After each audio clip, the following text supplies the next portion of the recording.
talking about here. So we are talking about the property market development within the Vision 2030.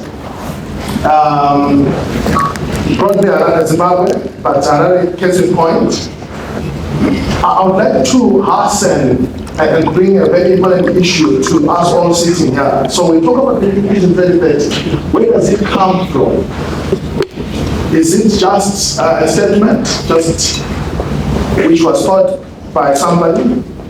So Vision 2030 is a UN Sustainable Development Goal-driven agenda at global level. And with the theme that says from theory to practice. And this Vision 2030, from Zimbabwe's perspective, was nationalized. We then adopted it. And I really want to emphasize for everybody to appreciate. So we took as part of the UN and we adopted it for ourselves. And Vision 2030 to Zimbabwe is focused on promoting innovation, entrepreneurship, equitable development, and prosperity for all. Under a market economy that leverages on Zimbabwe's natural resources and abundant human skill. And then specifically the policies, and as pointed out by the minister here, the target of the policy is to fundamentally transform Zimbabwe to an urban economy with a per capita gross income of over 5,000 from 1,440 where we are. I just thought it's very important for us to put this goal and underline it so that when we talk to this issue, we put it in context. Now, as we sit here at the CEO Arts 2023 conference, we said towards African Renaissance, prosperity through smart partnerships. Now, the objective that we want to achieve here is, as a panel with my panelists here, how can the property market development facilitate, first at the UN level, moving from theory to practice. Second, an empowered upper middle income economy. And lastly, an African renaissance of prosperity through smart partnership. So with me here, I've got a panel that shall explore and flesh out and bring insights and challenges and impediments, as well as advice on this important issue. And I have here Mr. 𝗑𝗄𝗃, the CEO and Chairman of West Properties Holdings. And to him, I think you appreciate when I say hashtag a billion bricks. He's got a vision for a billion bricks. And Patience Patonga Moyo, licensed and principal registered agent of SIP Properties. Richard Matenga, Managing Director of Rosso Properties. I can't place 𝗩𝗶𝘃𝗶𝗃, who is also supposed to be here. But these are the guys, that highly empowered delegation who are in the property market to help us discuss this. I will start from my left with you, Ken, and say, what is your vision and plans for Zimbabwe in the property market development? And how do you think it does help in achieving Vision 2030? Your plans, your vision, and how does it achieve Vision 2030? Thank you. Thank you for that question. Good afternoon, ladies and gentlemen. Honorable Minister, all protocols observed. Firstly, I have a slide that I'd like to put up on the screen in a minute. But while they get that slide up, I would like to firstly say vision is important. The Bible says a nation without a vision perishes. And I think it's more important to have a vision, not only as a nation, but as a company and as individuals, to know where you're going. Because surely if you do not know where you are going, then the chances are you're going to get lost. So at West Property, we too have a vision. Our vision is until 2050. I know United Nations has a vision to 2030. The country has a vision to 2030. We went a bit longer than the next 7 years. We went for the next 27 years. And the reason why we came up with this vision, besides it being a little bit of background, is I dropped out of school when I was 17. And about 5 years ago, I was invited to go study at Harvard Business School in a 3-year program. And COVID fortunately made it 4 years, so I graduated last year in June. And as part of our final year, we discovered that having a vision, a mission statement, business plans are important. But the most important thing a company should have, which many people don't think about, is what's called a strategy statement. The strategy statement tells you where you're going, how you're going to get there, what it is that you're trying to achieve, and most importantly, why you're going. In Westprop, we say with 1 billion bricks by 2050, we will pioneer world-class, vertically integrated, premium lifestyle communities in Zimbabwe. Using technology and innovation, we operate in a high-performance culture of excellence, delivering a trusted, customer-centric ecosystem to live, work, shop, and play. We've coined this term in Zimbabwe. Many other developers are following in our way, and building lifestyle communities that are vertically integrated as one ecosystem. If we look at the real estate market today, you'll be quite surprised to see that in 𝗏𝗿𝗏𝗲𝗏, just within 1 kilometer radius, there's currently 20 developments under construction or having been completed in the last 2 to 3 years. None of those, by the way, are ours. They're all our competitors, within 500 meters from one of our developments. If you add up the value of these developments, it's over $100 million. That means that $100 million has come into the Zimbabwean real estate sector in the last 3 years and is going to stay there permanently. Because the thing about real estate and bricks is that they don't leave the country. Once you put them in the ground, they stay there permanently. So our vision of 1 billion bricks is because the land that we own, that we're building on, will take 1 billion bricks to build all the developments we intend to build. So it's not just a number, it's really a fact that we are going to put 1 billion bricks in the ground, and that will take $4 billion, between $4 and $5 billion. You can see the area that I just showed you on that slide there is in Pomona, between Border Road and 𝗏𝗏𝗃𝗏 Road. And our large development in the blue there is 𝗏𝗏𝗃𝗏𝗃, where we have about 130 housing units, of which almost half have been completed already. The last remaining 70 units is our final phase of that development that we're currently selling. 20 are under construction, so we have about 50 left. I'm sure there's more than 50 buyers in the room here, if anyone's interested. Millennium Heights is the development just south of it, where we're building 1,000 flats. We have currently constructed 3 buildings. We're on the last floor of the 3rd building of just over 200 units of the 1,000. And we broke ground last week on Block 4, which is the most exciting building in that area. It's the first time we've been allowed to go above 4 floors. The town planning used to only allow up to 4 floors construction.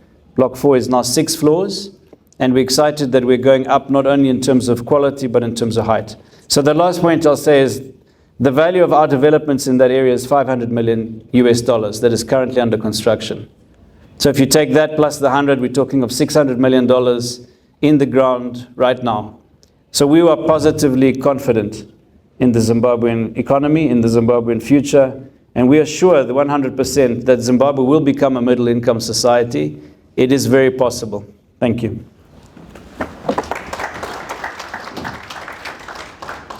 Thank you so much, Ken. Thank you so much, and for showing applause within time.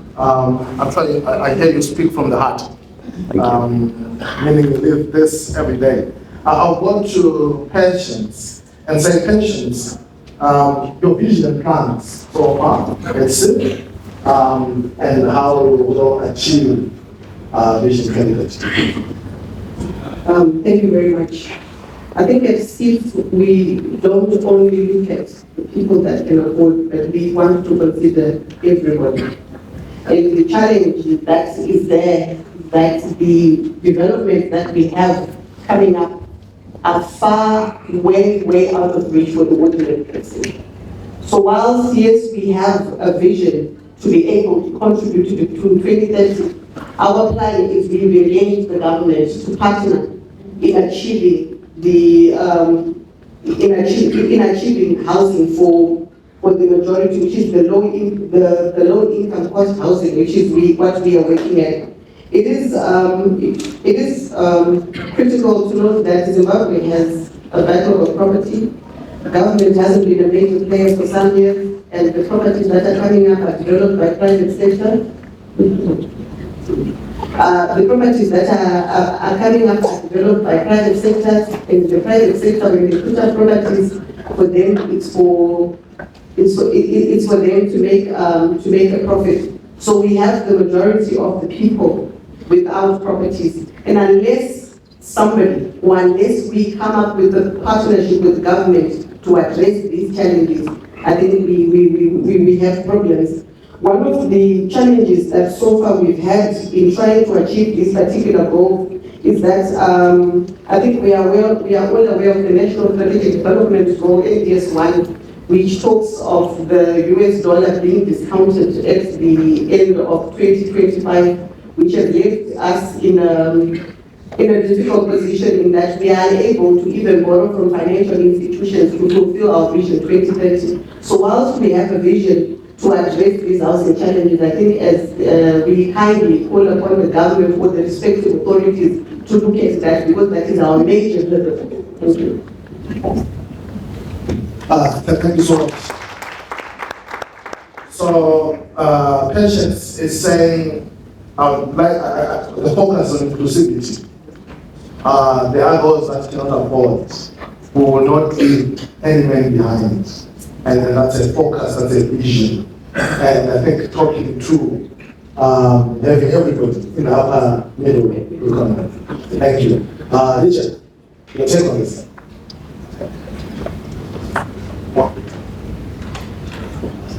Thank you.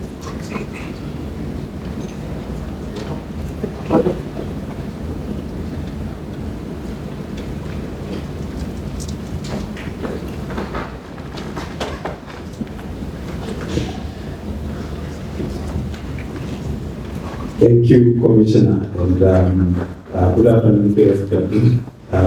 Thank you. My take in terms of the vision, I want to say as Rosso Properties, we are in sync in terms of the Vision 2030 that the government is pushing, in the sense that we are in the process of building a proper group ecosystem that comprises of gross-owned properties and then our 10-axis proper development. And of course, we are in the process of building a renewable energy company. Then in addition to that, also, we are also in the process of establishing a real estate financial services company. What is driving us is the vision that we have set in inclusivity, in the sense that we've got a development that we are currently working on. And this particular development is focusing on developing a smart city in Harare South. And Harare South, we are trying to accommodate the low to middle income earners, where we are saying we want to develop a city that will incorporate low-income earners and middle-income earners as well. So, in trying to develop this smart city, it is in line with the concept that of late, if you look at the lifestyle, there is a change in terms of taste of what the market wants. They are now towards sustainable development. Hence, the drive to incorporate renewable energy in our developments. Also, you will find that in terms of the current buyer that we have or investor that we want, they are for innovation. So we want to incorporate innovation in our developments here. So I want to believe that as a company, we are also moving in the right direction and also in sync with what the government is trying to achieve. And remember, one of the key pillars that the government is trying to drive is in infrastructure development, which is exactly what we are trying to do as well. And in addition to that, we are also trying to promote housing delivery. So we are there to try and also assist the government in trying to achieve the Vision 20 through housing delivery. Thank you, Richard. So, I think, ladies and gentlemen, you've heard for yourself that we've got this panel covering from all facets of the market, being top of the range, middle, and low. But I'm sure for the Honorable Minister here, you hear for yourself that everybody's being covered and is being thought of, which is quite important. I would like to give you a small chart to market, but I want to give it to you this way. I've got CEOs here. You are in this market. What do you have of interest to these CEOs where they can come and play? But not only as CEOs in their individual capacity, but also for their businesses. Some probably are in the same sector, but what do you want them to think about at an individual level and at a business level with your vision as such? And please prepare for that. Go on, Kat. Thank you. Firstly, I'd like to continue where my brother Richard left off on talking about smart cities, because I really think this is the concept of the future. There's no reason why people should spend 1 or 2 hours in traffic getting to work, commuting to go and find a shopping center to buy their groceries, and then coming back home. So the concept of having convenience in one location is what we're all about at 𝗏𝗏𝗏. We have 3 cities within a city, we call them. And the one that I'd like to talk today about to the CEOs is something that will surprise everyone in this room. Obviously, 𝗏𝗏𝗏𝗏 is really exciting, where we have those developments that I've just showed you. What I didn't show you on that slide was diagonally opposite those 2 residential developments in 𝗏𝗏𝗏𝗏 is where the Mall of Zimbabwe is being built. And we've agreed with the partners in South Africa. They're listed on the Johannesburg Stock Exchange exemplar. They've been our partners from day one. They've patiently been waiting for the right time in Zimbabwe. Next year, we're starting to build that mall. It's a $100 million shopping mall. And that's great news for 𝗏𝗏𝗏𝗏. There's an office park of almost 200,000 square meters of offices going in around the mall. Various developers, including ourselves, own the land there. And that will change the city's face forever, because it will shift a lot of the activity happening in downtown with offices to go north to 𝗏𝗏𝗏𝗏. And then, of course, Pomona City, which is a $4 billion city on its own, is something very exciting. But I'd like to move our attention today to everyone to the west of Harare, where we own a piece of land together with the City Fathers. Our joint venture partner in a 𝗏𝗏𝗏𝗏 is the city of Harare, where they own 30% of a company called Sunshine Developments. And in Sunshine Developments, we own a piece of land on 127 hectares known as the Warren Hills Golf Course. Quite a famous golf course where people like Nick Price learn to play golf. And we've finalized, after 15 years of trying to rezone that area and to create a world-class development, we've now finalized that development, and we're going public next month with the launch of a brand new lifestyle estate, a $280 million development, not only the biggest development of luxury world-class residences in Zimbabwe, but actually the biggest in the continent today, where we are the first country, I want to say it again, not company, the first country in sub-Saharan Africa to launch a branded residential estate. By branded, it means the hotel, the luxury 5-star hotel that we're bringing to Zimbabwe, will allow us to brand the homes and the flats with the same name as the luxury hotel. That gives the residents the exclusivity and the access of the hotel services. So you can be in your presidential villa on the golf course, or in your penthouse apartment, which is where I'll be living, in one of the penthouse apartments. And you can call room service and say, I want to have a fillet steak in my room, or I need the butler to come and serve my guests, or I want my laundry done, or I want housekeeping done. And when you leave the hotel, you can have the choice as the owner to give your unit to the hotel. The presidential villa will rent at $10,000 a day, and $5,000, half of that money goes back to the owner. They even pack up your personal belongings, put it away in boxes, and when you come back, they put it back for you. So this is the type of luxury that we're bringing to Zimbabwe, in an area where everyone would say, Why Warren Hills? And by the way, we've renamed the estate to the Hills. The Hills Luxury Lifestyle Estate, designed by no less than 6 professionals from 6 different countries, including Peter Makovich, who's a famous golf designer. He's currently on the golf course as we talk. And 5 other professionals, including Morocco, Dubai, France, Spain, where our main architect is, and Portugal. The team of professionals have designed something exceptionally beautiful. I mean, really something that we cannot expect to have. In fact, the golf course is the first PGA golf course in Zimbabwe, the second one in the region. And we want the golfers that are on the PGA Tour to come to Zimbabwe, to visit Zimbabwe for a day or two even, just to play a round of golf on our course. And this is a 24-month build.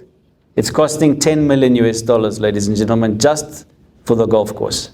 So it's a very expensive garden to have, but the residents will have that beauty around them all the time.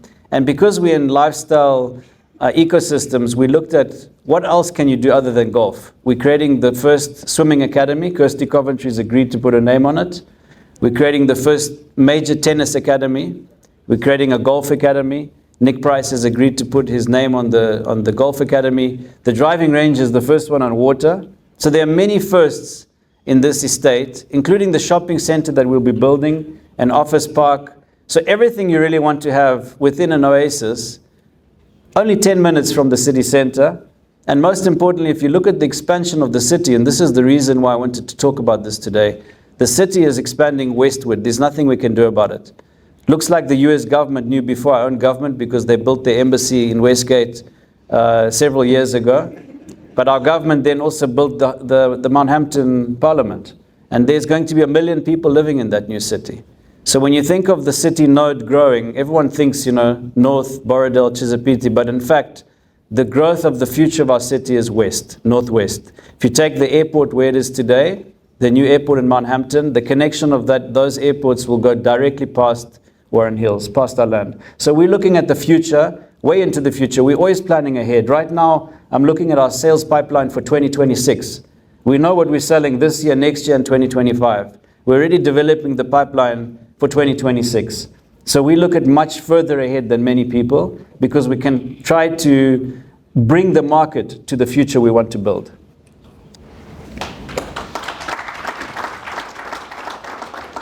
Thank you. I almost was seeing the picture. I don't know for you. So Ken, what you are saying here is that as the CEO, I probably need to get your team for a larger apartment for myself.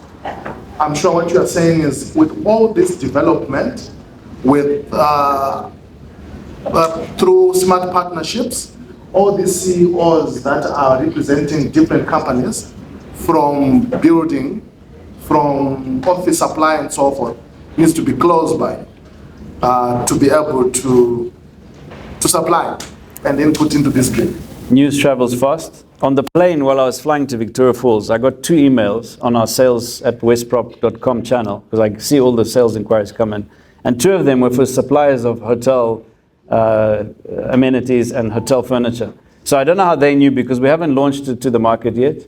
We're doing a soft launch between now and end of November. And we invite everyone here today. There will be a special discount for early entrants. We always believe in giving value to our early investors. In Millennium Heights, the first studio apartments were selling for $25,000 3 years ago. The people that bought there, one of the ladies is in the audience today. The people that bought there were renting those units at $70 a day on Airbnb. It's a luxury studio apartment.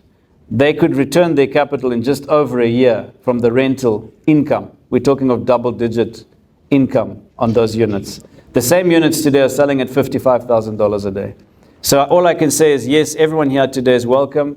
Please, we're doing by private invitation only the soft launch at the end of November. Anyone interested, please contact us and we'll take your name. Thank you. Right, Patience, send to you. You've got the CEOs here, and they've got their businesses in their hearts, and a lot of the businesses that are outside there. What you would have for them in your vision? Thank you very much. Like I mentioned, we always put inclusivity We do have quite a lot of products that are there. We've got 3 major products that are going to be launched at the end of the year. Unfortunately, I'm not at liberty to disclose at this point, but please like our Facebook page and follow us. You will see what is happening.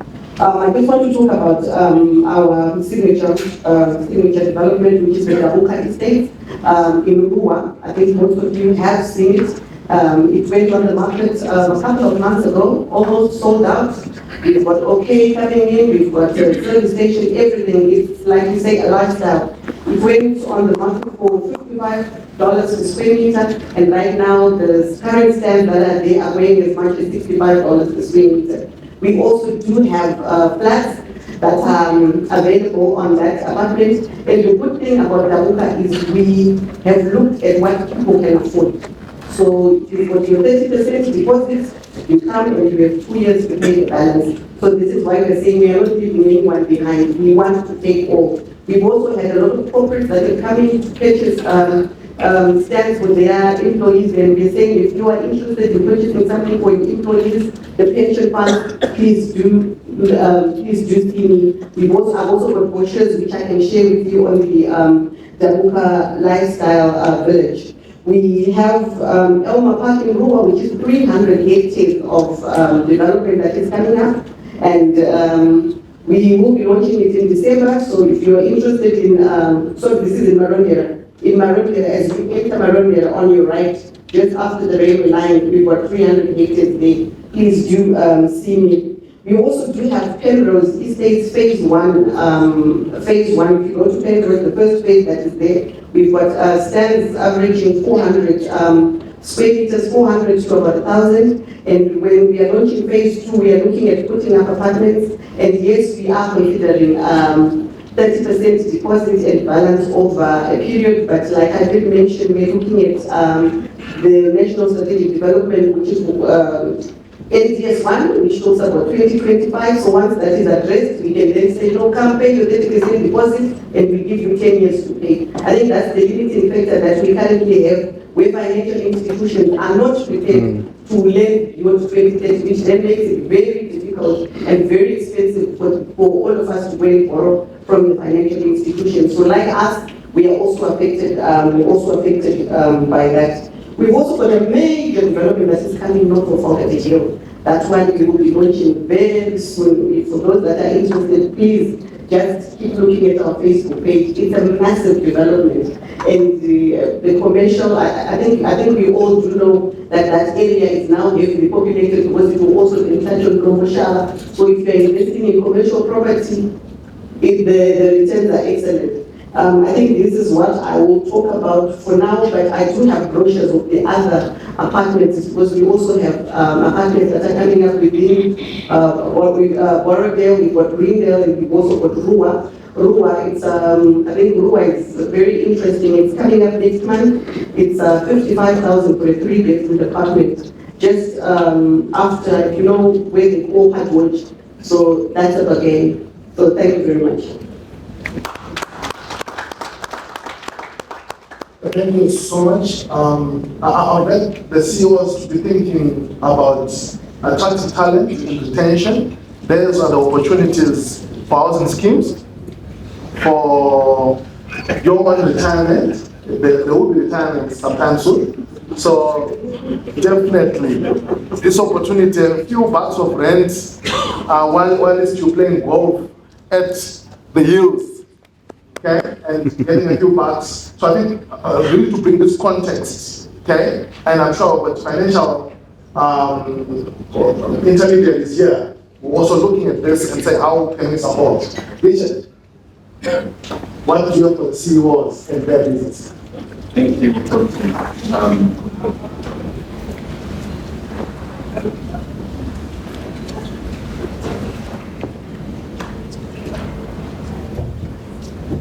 Thank you.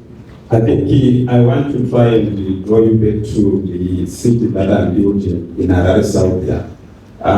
We have set a vision for this particular city, where we are saying we want this city to be the #1 smart city, where residents and investors will develop a deep sense of pride and prosperity in this development, want them to be proud of this development. That's the vision that we have set for this particular city that we are developing here. So I want to say to my fellow CEOs, I know some of us will struggle with trying to retain human capital, our talent.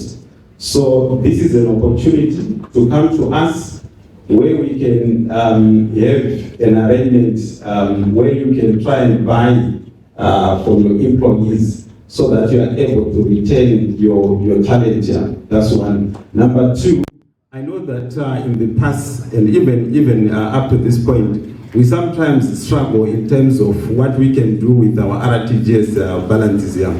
So, you know, property has proven to be the best form of trying to preserve value. So you can come to us where you can invest in property so that you can preserve the value of your of your investment here. Then also, I also want to say that what we are developing is a city, and to my honorable minister, we are developing a city that we estimate to have more than 35,000 in terms of population. My view is that it's a constituency on its own that we are trying to develop. So then, yeah, that's my view. So they could be, we are also trying to develop an industrial park within that city. So in terms of the population, as a CEO or maybe as an industrialist, you are guaranteed of labor within that community.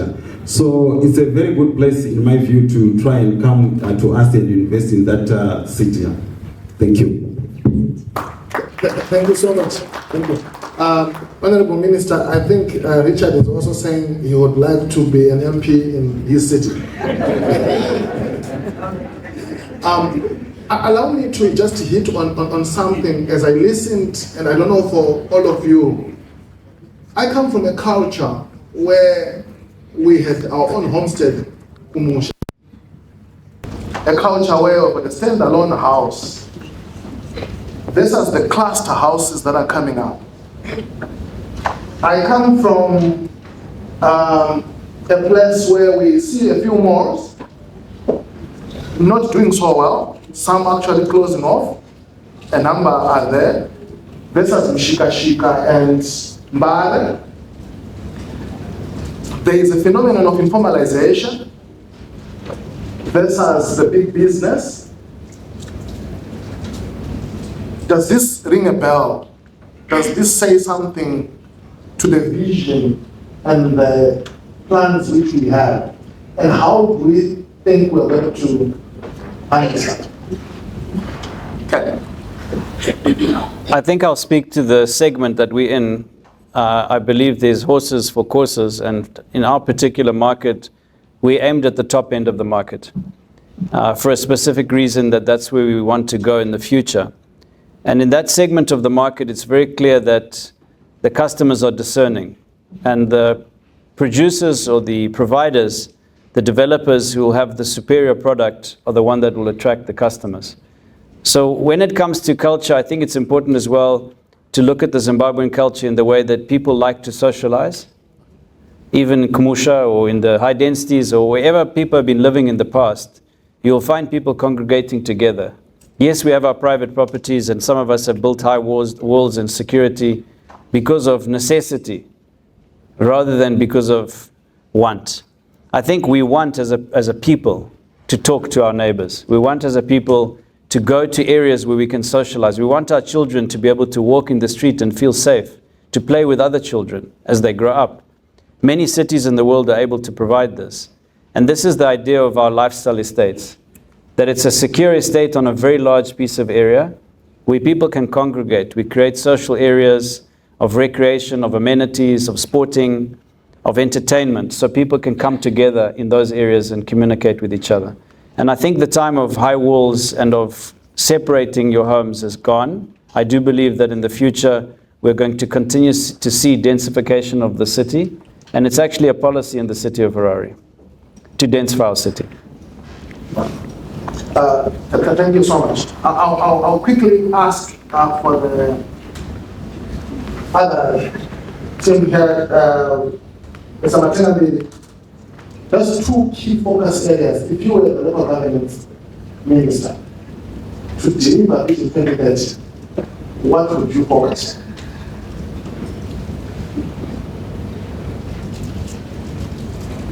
Thank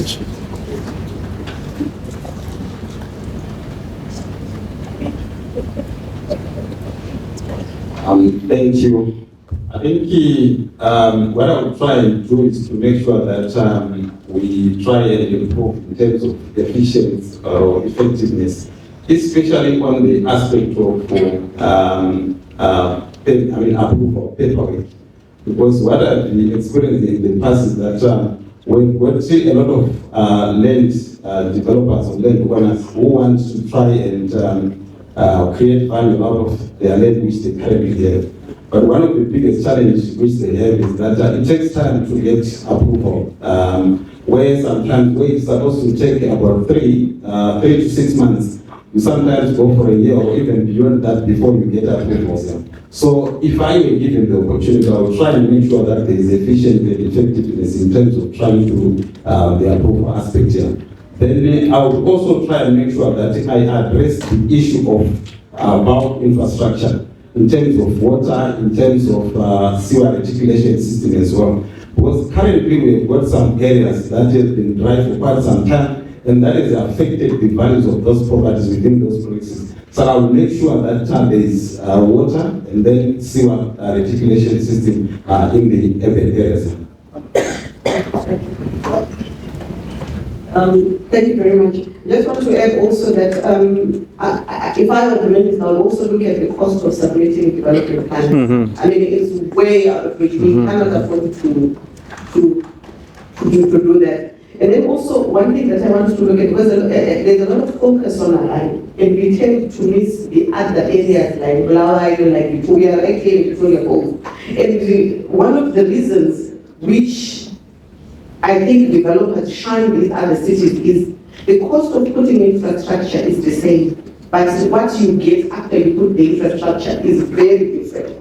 So all developers tend to look at Harare, leaving the other sectors. 𝗛𝗿𝗿𝗄𝗏 is left behind because you put a road for the same amount as Harare and you sell the property for 10 times more than what you would get in 𝗛𝗿𝗄𝗏. So I think those, I'm not sure how that can be addressed, but I think these are some of the reasons that are leaving some of the other cities way behind.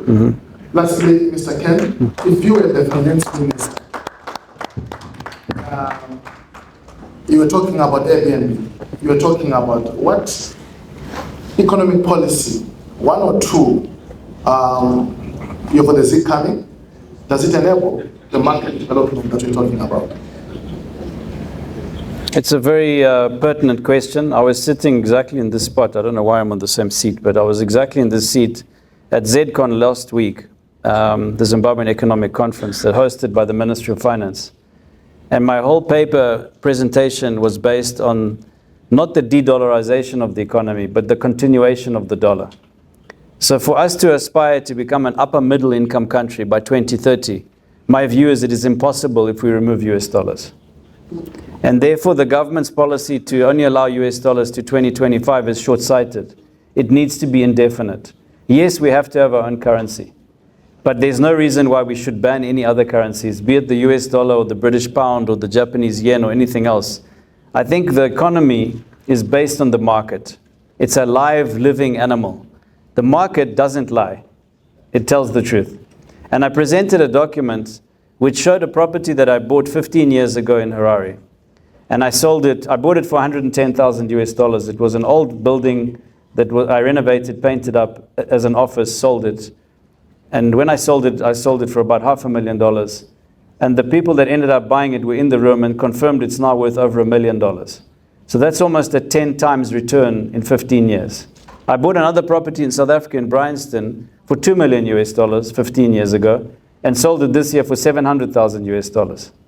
So the reason why I lost 3 times my equity, and both of those are 100% equity deals, no debt, which means the loser is me. And the reason for the difference is because of the exchange rate mechanism. The South African rand is not a good currency.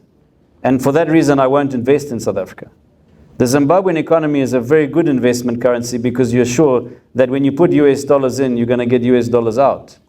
And property is one of the few sectors in the last 15 years that hasn't had any price distortions because it's only been trading in US dollars. Today, 90% of our economy is US dollar based. So if I was the Minister of Finance, I would definitely be making a statement to give more confidence to those who are relying on US dollars to say they're here to stay. Thank you. Thank you. Ladies and gentlemen, time is a thief and time is jealousy. I'm sorry for this panel to ask for more, and you've gotten a little bit of the gist of how we can achieve Vision 2030 through property market development. I thank you. Thank you very much. A massive round of applause for our panel, please. That was so insightful. Just some quick takeaways. Vision 2030 Zimbabwe as it pertains to the Harare property market. Looks like smart cities, yes, you may take your seats. It looks like smart cities, convenience, renewable energy, inclusivity, of course, when it